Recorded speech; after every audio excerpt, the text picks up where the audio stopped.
pay very close attention to what Allah subhanahu wa ta'ala is saying to us. That when a tyrant feels invincible, when a tyrant feels like they have the devices and the tools to be able to penetrate and to be able to create harm in multiple ways, and does not see a pathway to accountability, that Allah subhanahu wa ta'ala is telling you that they will ensnare themselves in the same way that I mentioned as Zayyat, ensnaring himself. That they will actually be creating the infrastructure and the plan and the plot that will lead to their ruin and their destruction, and that is as much a promise of Allah subhanahu wa ta'ala as anything else that Allah Azza wa Jal has already promised. And subhanAllah, as you're watching the Polish terrorist Benjamin Netanyahu speak with such pride and that snickery and that joy and that glee that we figured something out, and the Mossad is able to build an entire secret drone base in another country without anyone paying attention. As you watch that sense of invincibility, wallahi, this ayah just kept coming to my head. Because how much is Allah subhanahu wa ta'ala sowing within what they are building of their plot that is beyond their sight, of His makr over their makr, of His plot over their plot. How much is being devised on the inside of what they are devising that they cannot see in a divine sense, that will eventually come to haunt them, that will eventually cause them to be engulfed by their own tyranny. And the scholars talk about this from a historical sense, that Allah Azza wa Jal does not let a tyrant ever ride their plot high for more than a qarn, for more than a century. Some of the scholars mentioned the 60 to 70 years or 100 years. And you think about it, that the plot always comes back to backfire. The two greatest tyrants that the Muslim world knew were the Crusaders and the Mongols. And the Crusaders pillaged Jerusalem with the goal of eliminating the light of Islam once and for all, so that it would never be there again. And I want to say that it is important for you, O Muslims, as you attend Jum'ah, to feel every bit of the weight and the pain of the fact that Masjid al-Aqsa is closed. May Allah Azza wa Jal liberate it. Masjid al-Aqsa has been shut down. May Allah subhanahu wa ta'ala liberate it. Allahumma ameen. I want that weight to be felt by each and every single one of us. That there is not a single musalli that is being allowed in the first place that the Prophet ﷺ ever faced for salah at this moment. And the arrogance of your oppressor. The Crusaders thought that by pillaging and by destroying and by uprooting every semblance that they could of Islam in Jerusalem, that they would ensure that it never came back.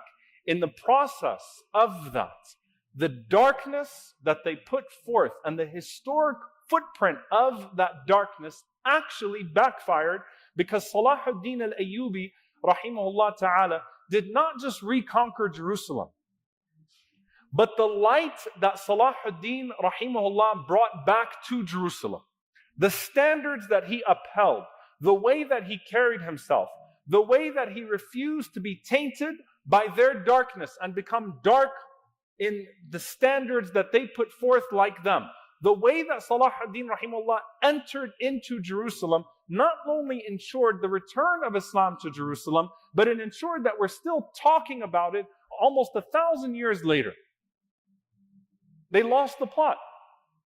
They became a historical blueprint of evil. And Salahuddin rahimahullah ta'ala became the manifest blueprint of good. It was right within 100 years, within a qarn, that Allah subhanahu wa ta'ala foiled those plans of theirs. And if you were to say to the Crusaders, 50 or 60 or 70 or 77 years in to their oppression, that there was even the slightest chance that that would happen, they would mock you. They'd call you a lunatic. But Allah subhanahu wa ta'ala was carefully plotting as they were plotting.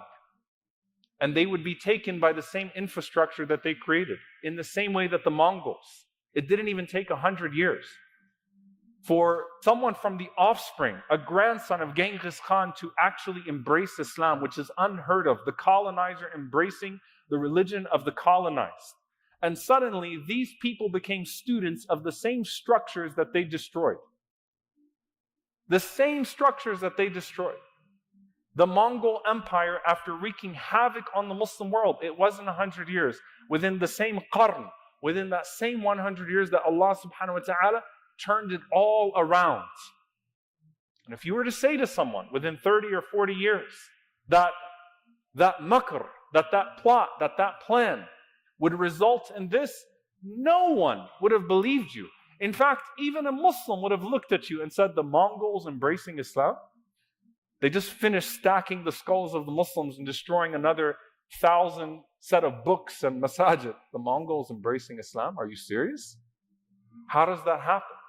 How does it all turn around? وَلَا يَحِيقُ الْمَكْرُ السَّيِّئُ إِلَّا بِأَهْلِهِ. That an evil plan always comes back to haunt only those who initiated it. That in the process of that plot, Allah subhanahu wa ta'ala plots something from within that the plotter cannot see, but the plotter will one day feel. In one of the narrations, Al-Hafidh ibn Kathir rahimahullah ta'ala, his tafsir of this verse in Surah Fatir, there's a narration, athar, that the Prophet ﷺ said, إِيَّاكَ وَالْمَكْرَ السَّيِّئَ. Beware of plotting evil. And that is indeed, first and foremost, a warning at a personal level for each and every single one of us. Beware of plotting evil. Because the Prophet ﷺ says, وَلَا يَحِيقُ الْمَكْرُ السَّيِّئُ إِلَّا بِأَهْلِهِ, that verily an evil plan will only come back to backfire against the one who plots it in the first place. But then he says in this athar that they have from Allah subhanahu wa ta'ala, وَلَهُمْ مِنَ اللَّهِ طَالِبٌ, that Allah Azza wa Jal will send someone to pursue them, or that Allah will pursue them in the process. What does this mean, dear brothers and sisters? First and foremost, we do not operate within the confines of this dunya. Allah Azza wa Jal mentions, إِنَّ الَّذِينَ فَتَنُوا الْمُؤْمِنِينَ وَالْمُؤْمِنَاتِ ثُمَّ لَمْ يَتُوبُوا فَلَهُمْ عَذَابُ جَهَنَّمَ وَلَهُمْ عَذَابُ الْحَرِيقِ. That verily those who burn the believers, they will have the punishment of being burned as well. Whether that's in this life or the next, that's beyond us. But what that also means is that when you see an evil plot extending itself, and when you start to see the pathways of overcoming that plot close, that's where you renew your trust in Allah subhanahu wa ta'ala. Your trust is not in the military of any country. Your trust is not in the defense of any country.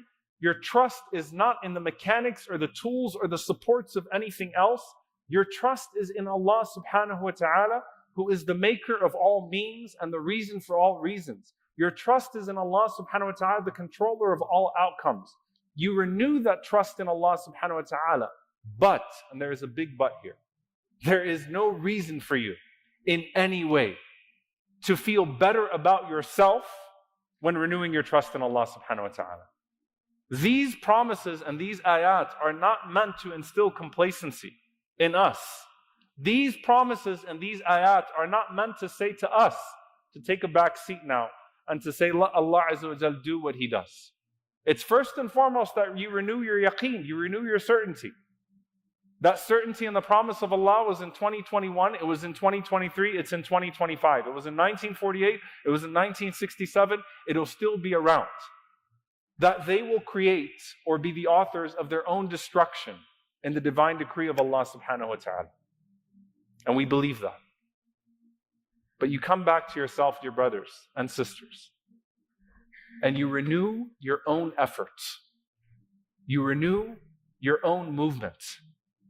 You renew everything that you said that you would do when it all first started. I don't want to hear anyone talking about Gaza fatigue. It's pathetic. I can tell you, by the way, in Hajj, that you could hear the people making their dua in Tawaf, and you could hear them making dua over the microphones in Arafah. And when anyone would get to the word Gaza, their voices would break, and their tears would flow. There is no such thing as Gaza fatigue.